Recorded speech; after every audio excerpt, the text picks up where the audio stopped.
Hey Summit County, summer is in full bloom here in the high country, and this is always one of the busiest times of the year in our local real estate market. Now you may be wondering, how have inflation, rising interest rates, and a relative lack of inventory impacted our local real estate market?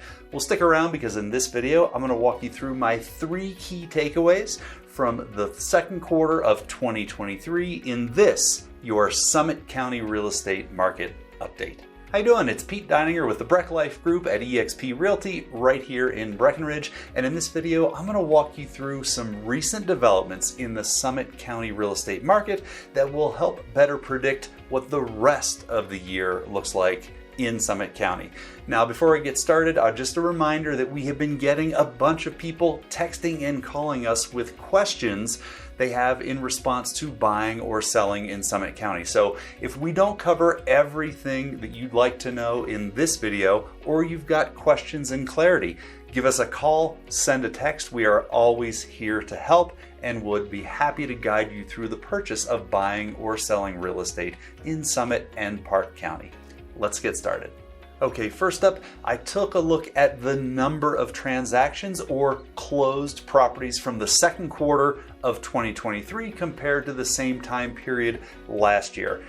No surprise, transactions are down yet again. And what might be some of the key influencers that are driving the number of transactions down? Well, certainly inflation is important to consider, the rising price of mortgage interest rates, and a general fear around the country of a looming or continuing recession. So when we looked at the data, not surprising that the average sales price for all property types around Summit County was down 8% in the second quarter this year compared to the second quarter last year. 8% off, so that's a pretty significant pullback.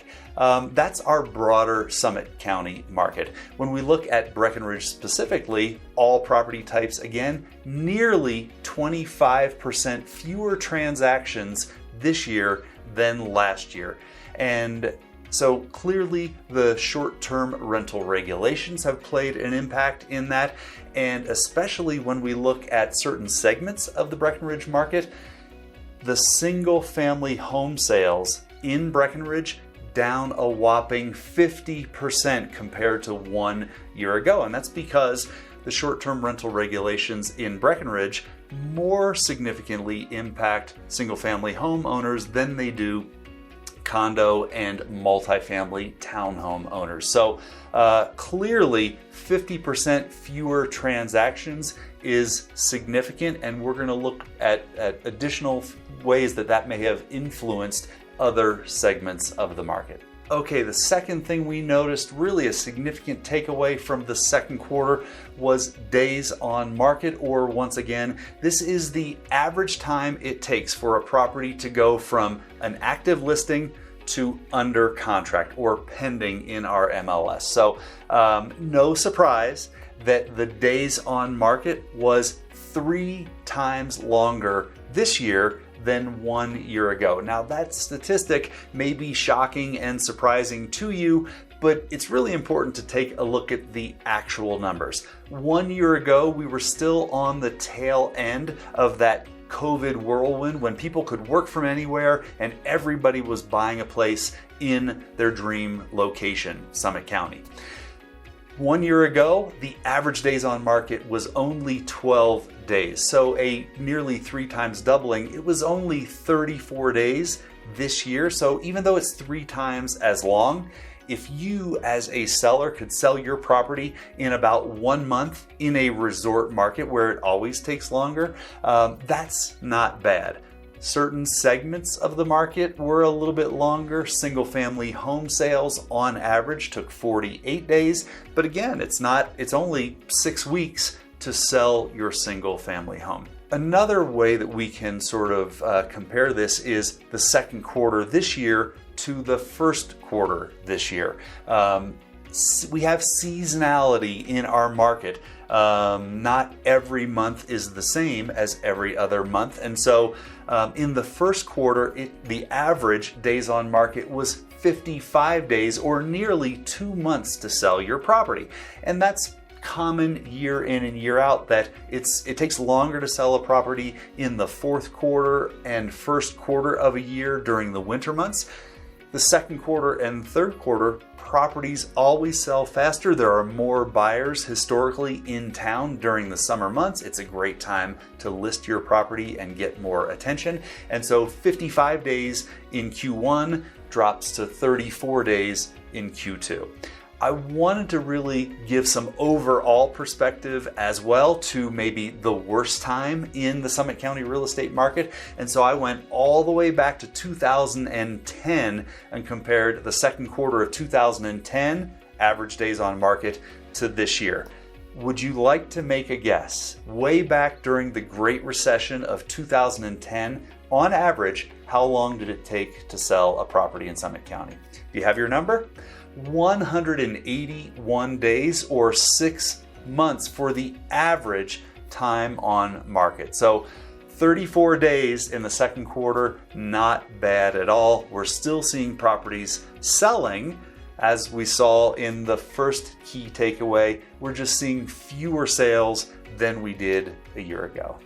And the third key takeaway, everybody wants to know, what have prices done over the course of the last year? Clearly, it is no longer a seller's market.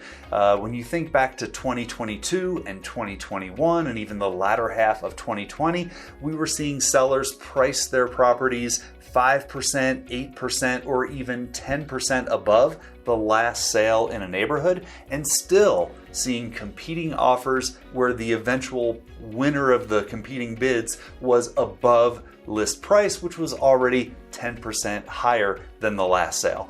That is no longer the case. We are seeing more price reductions and longer days on market, so it's more important than ever to price your property correctly. Around Summit County, for all property types, the average sales price was down 8% countywide compared to 1 year ago. That in and of itself is significant because we've had a lot of buyers saying to us, we're going to wait until this market cools off and we see prices pull back from their peak highs. Prices have clearly pulled back from their peak highs. We have more compelling data from Breckenridge alone.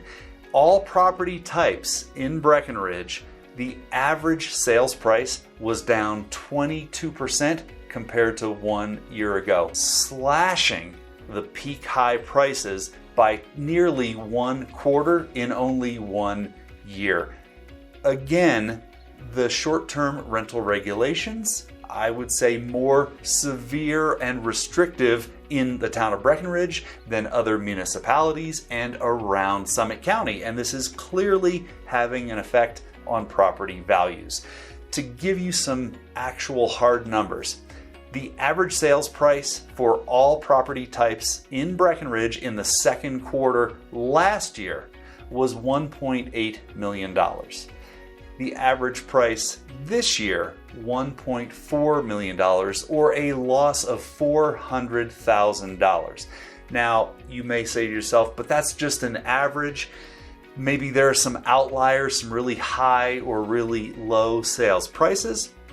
So I went back and took a look at the data, and really, I wanted to compare average to the median sales price. So I looked at exactly the same data, the second quarter of this year compared to second quarter of last year. $1.6 million was the median sales price in Breckenridge, all property types, last year. $1.1 million this year in the second quarter. So a $500,000 reduction in values for the average sales price, all property types in Breckenridge. No matter how you slice it, prices are pulling back around the county and most especially in Breckenridge. So if you're a buyer and you're watching this and you've been saying for a couple of years, I don't want competitive offers, I don't want to pay above list price, and I want to see prices pull back, this could be the time. It may be the right time for you to at least explore what's on the market and how the prices compare to peak highs. Clearly, there is more going on in the market and more pieces of this puzzle than just these 3 key takeaways. If you go to the link in the description for this video, you will find the full blog post where we detail about 7 key statistics for the market, and it's actually our evergreen blog post. We will always update that page, so you could bookmark that page on our website and always have the most current market statistics around Summit County, including Breckenridge. As always, we're here to help with any questions you have about buying or selling real estate. So give us a call, send a text. We would love to help answer your questions and guide you through the process of buying or selling real estate in Summit County and Park County. Thank you.